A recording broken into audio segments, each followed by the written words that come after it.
Сәлеметсіздерме? Сіздермен бірге мен Айжан Жұмаділдақызы. Бүгін мен сіздермен бірге үш қатуын талқылайтын боламын, яғни забор. Ең алдымен каналдың дамуы үшін каналға жазылып, лайк басып комментарий қалдыруды ұмытпаңыз. Үш қату дегеніміз аптасына 3 реттен кем үлкен дәрет және оған қиналып шығу. Үш қатуды біз екіге бөлеміз. Біріншісі қайтымды және екіншісі созылмалы.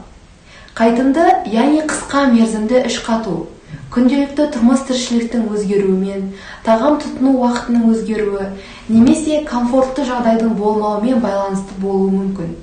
Және уақытша стресс, жүктілік, адинамия, ұйқысыздықта үш қатуға әсер етеді. Мұндай үш қату жоғарыда аталған себептер өз қалпына келген уақытта жойылып кетеді. Енді ең күрделісі созылмалы үш қату. Ол ішек перистальтикасының бұзылуынан болады. Осының әсерінен нәжіс массасының ішек қабырғаларына жылжуы бәсеңдеп, іштің қатуына алып келеді. Бұл мәселе өте көп жағдайда дұрыс тамақтанбау салдарынан және физикалық белсенділік жеткіліксіздігінен пайда болады. Үш қату кезінде сізге не көмектеседі? Ең алдымен өмір салтыңызды коррекциялау қажет. Тағамды асығыс жүгіріп жеуді және ішкенді қойыңыз.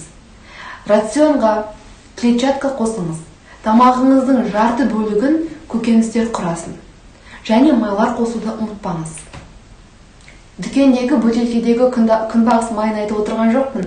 Яғни түрлі жаңғақтар мен дәндер, теңіз өнімдері де жетерлік. Таңертең міндетті түрде аш қарынға 1 стакан жылы су ішуді әдетке айналдырыңыз. Сіз ол кезде үш қатуды ұмытатын боласыз.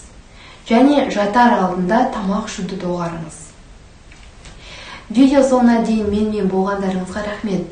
Егер де осындай медициналық ақпараттар шығып тұрғанын қаласаңыз, каналға жазылып, лайк басуды ұмытпаңыз.